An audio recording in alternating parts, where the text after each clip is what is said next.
तो चलिए आज मैं आपको बताती हूँ कि हमारे पोषण ट्रैकर का नया वर्जन 24.9.4 आ गया है। तो आप सभी से अपडेट कर लें। अपडेट करने के लिए आप गूगल प्ले स्टोर पर जाएं और वहाँ पर सर्च में पोषण ट्रैकर लिखें और आप देखेंगे कि आपको यहाँ पर अपडेट दिखेगा। तो आप यहाँ से इसे अपडेट कर लें और आप देखेंगे कि अभी ये अपडेट हो रहा है। तो अपडेट होने के बाद हम देखते हैं कि अभी इसकी इंस्टॉलिंग हो रही है, यानी कि अभी इंस्टॉलेशन का प्रोसेस चल रहा है और इंस्टॉल होने के बाद हम इसे ओपन करेंगे। लेकिन ओपन करने से पहले मैं आपको बताती हूँ कि हमारे इस पोषण ट्रैकर के नए वर्जन में क्या नया अपडेट आया है।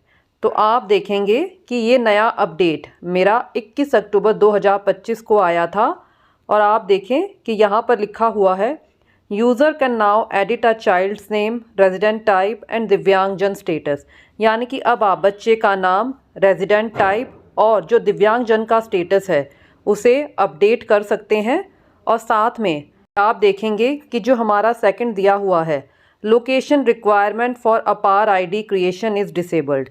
यानी कि जब आप बच्चों की अपार आईडी बनाते थे तो वहाँ पर लोकेशन का ऑन होना कंपलसरी था, लेकिन अब उस फीचर को हटा दिया गया है। यानी कि अपार आईडी बनाते समय अब यदि आपकी लोकेशन ऑन नहीं होगी तो भी आप अपार आईडी बना सकते हैं। तो चलिए हम बैक जाते हैं और बैक जाने के बाद अब हम पोषण ट्रैकर को ओपन करते हैं। ओपन करने के लिए हम यहाँ पर जाएंगे, I am an anganwadi worker.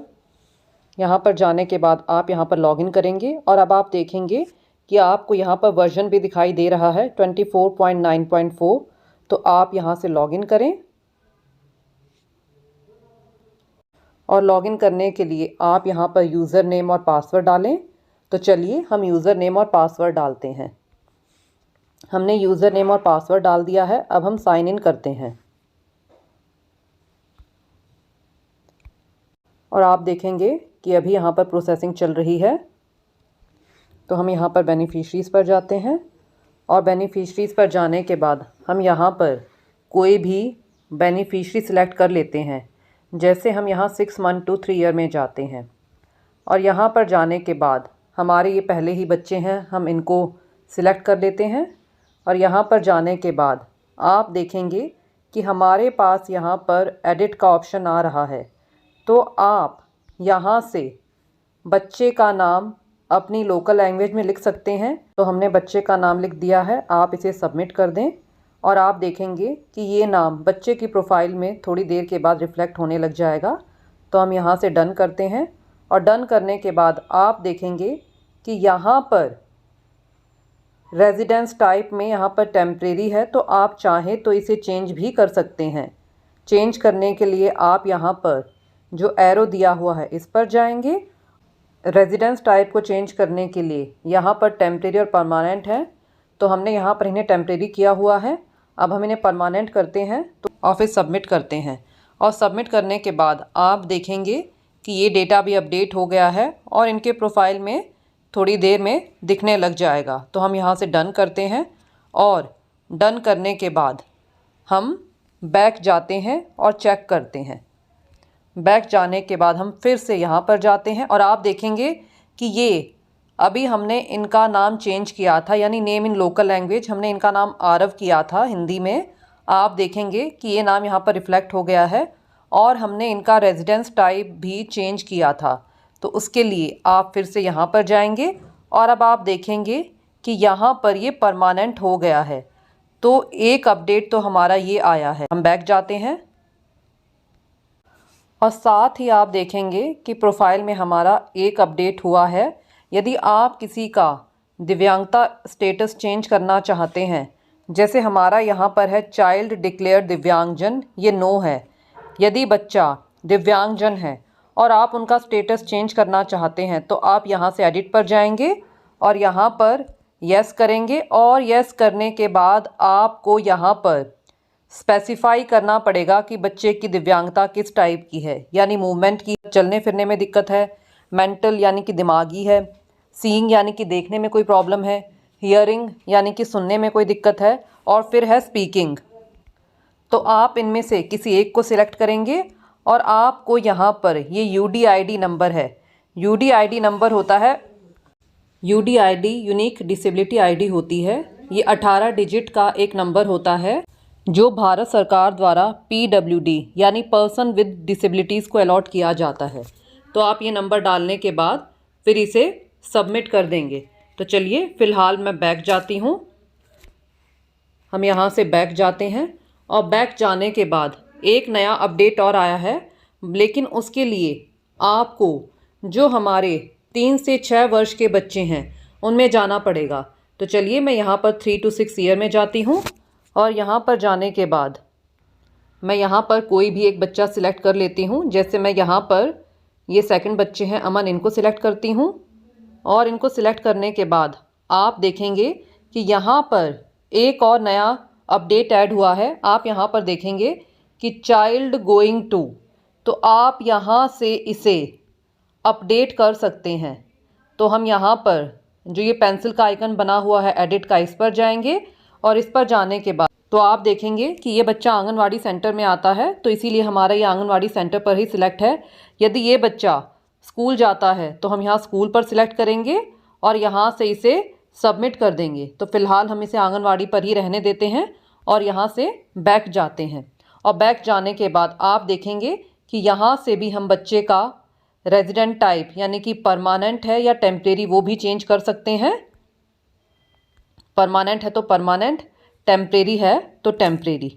इसके अलावा यहाँ पर जो दिव्यांगजन स्टेटस है आप उसे भी यहाँ से चेंज कर सकते हैं।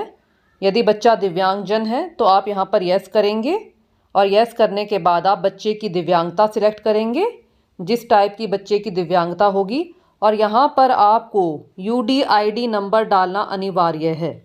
तो चलिए फ़िलहाल हम बैक जाते हैं। साथ ही यदि आप किसी बच्चे का नाम चेंज करना चाहते हैं तो वो भी आप बहुत ही आसानी से चेंज कर सकते हैं। तो इसके लिए मैं चिल्ड्रन 0 to 6 मंथ में जाती हूँ। यहाँ पर जाने के बाद आप देखेंगे कि हमने यहाँ पर बच्चे को बेबी 1 ऑफ नन्ही और बेबी 1 ऑफ एष्टा के नाम से सेव किया हुआ है। यानी हमने बच्चे को माता के नाम से सेव किया हुआ है कि ये इनका पहला बच्चा है या दूसरा बच्चा है। तो अब बच्चे का नाम भी रख दिया गया है। तो चेंज करने के लिए हम यहाँ पर जाएंगे और यहाँ पर जाने के बाद आप देखेंगे कि यहाँ पर बेबी 1 ऑफ एष्टा के सामने हमारा एडिट का ऑप्शन है। तो हम यहाँ से इस एडिट के ऑप्शन पर जाएंगे और ऑप्शन पर जाने के बाद हम यहाँ पर बच्चे का नाम डाल देंगे। बच्चे का नाम लिखने के बाद हम इसे सबमिट करेंगे। सबमिट करने के बाद आप देखेंगे कि हमारी डिटेल्स अपडेट हो गई हैं और हमें अभी थोड़ी ही देर में इनके प्रोफाइल में ये रिफ़्लेक्ट भी हो जाएगा। तो हम यहाँ से डन करते हैं। तो आप देख सकते हैं कि हमने 0 to 6 मंथ में जो हमारे ये बच्चे हैं इनका नाम चेंज किया है। पहले ये बच्चा बेबी 1 ऑफ एष्टा के नाम से फीड था, हमने इनका नाम चेंज कर दिया। तो आप देखेंगे कि वो यहाँ पर साथ ही साथ रिफ़्लेक्ट होने लग गया है। अब मैं आपको एक और चेंज के बारे में बताती हूँ और वो चेंज हमारा है अपार आईडी से संबंधित। तो अपार आईडी हम सिर्फ 3 से 6 साल के बच्चों की बना सकते हैं और उसके लिए बच्चे को खुद के आधार से ऐड होना अनिवार्य है। तो चलिए मैं यहाँ पर 3 to 6 ईयर में जाती हूँ और यहाँ पर जाने के बाद मैं हमारे एक बच्चे हैं इनका सिलेक्ट करती हूँ। तो हमारे यहाँ पर एक बच्चे हैं ये अनुज मधेशिया। तो हम यहाँ पर 3 डॉट्स पर जाते हैं और यहाँ पर जाने के बाद हम यहाँ पर क्रिएट रिट्रीव अपार आईडी पर जाते हैं और यहाँ पर जाने के बाद जो हमारे पास यहाँ पर ये अपडेट ऐड हुआ है वो ये है कि पहले अपार आईडी बनाने के लिए लोकेशन का अपडेट होना अनिवार्य था, लेकिन अब ऐसा ज़रूरी नहीं है। यानी कि यदि अब आपकी लोकेशन डिसेबल्ड है तो भी आप अपार आईडी बना सकते हैं। तो अपार आईडी बनाने के लिए हम यहाँ पर इसे टिक करते हैं और टिक करने के बाद हम यहाँ पर रिलेशनशिप विद चाइल्ड, यहाँ से हम मदर, फादर, गार्जियन किसी को भी सिलेक्ट कर लेते हैं। तो हम यहाँ पर मदर को सिलेक्ट करते हैं और मदर को सिलेक्ट करने के बाद आप देखेंगे कि यहाँ पर मदर का नाम अपने आप ही आ जाता है और यहाँ पर है ऑथेंटिकेशन मेथड। यहाँ पर ये UID है, यानी कि आपको आधार से ही ऑथेंटिकेट करना है। यहाँ पर ऑथेंटिकेशन ID नंबर का मतलब है यहाँ पर आपको जो आपने सिलेक्ट किए हैं, यानी कि आपने यहाँ पर मदर सिलेक्ट की है तो आप यहाँ पर मदर का ही आधार नंबर डालेंगे। यदि आपने यहाँ पर फादर सिलेक्ट किए होते तो आप यहाँ पर नीचे फादर का ही आधार नंबर डालते। तो इस केस में मैंने मदर को सिलेक्ट किया हुआ है तो मैं यहाँ पर मदर का आधार नंबर डालती हूँ। तो चलिए हम मदर का आधार नंबर डालते हैं। मदर का आधार नंबर डालने के बाद मैं इसे सबमिट करती हूँ और सबमिट करने के बाद आप देखेंगे कि इनकी अपार ID बन चुकी है। यानी कि जो नया अपडेट ऐड हुआ है हमारा अपार ID में, एक तो हमारा ये है कि अब यदि हमारी लोकेशन डिसेबल्ड होगी तो भी हम अपार ID बना सकते हैं, और एक हमारा यहाँ पर है वो ये ऐड हुआ है कि यहाँ पर हमारे पास यहाँ पर है चाइल्ड एडमिटेड टू स्कूल, यहाँ पर नो है, और यदि हमारा बच्चा स्कूल में जाता है तो आप यहाँ से इसे चेंज करके इसे यस करेंगे और फिर अपडेट कर देंगे। तो फ़िलहाल ये बच्चा स्कूल नहीं जाता है, आंगनवाड़ी में ही आता है, तो हम यहाँ से इसे नो करेंगे।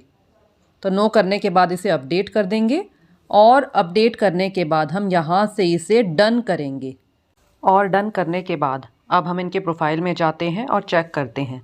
अब जब हम इनके प्रोफाइल में जाएंगे तो आप यहाँ पर देख सकते हैं कि यहाँ पर इनकी अपार ID भी बन चुकी है और यहाँ पर हमारा ये अपडेट भी हो गया है चाइल्ड गोइंग टू आंगनवाड़ी। तो मैं उम्मीद करती हूँ कि पोषण ट्रैकर के इस नए वर्जन में जो भी नए अपडेट्स आए हैं वो आपको अच्छे से क्लियर हो गए होंगे और आप सभी अब आपके जो भी बेनिफिशरीज़ हैं उनकी अपार ID बना लें। बीच में अपार ID बनाने में काफ़ी दिक्कत आ रही थी, बारी बारी error while processing your request आ रहा था, लेकिन अब इस समस्या का समाधान भी हो गया है।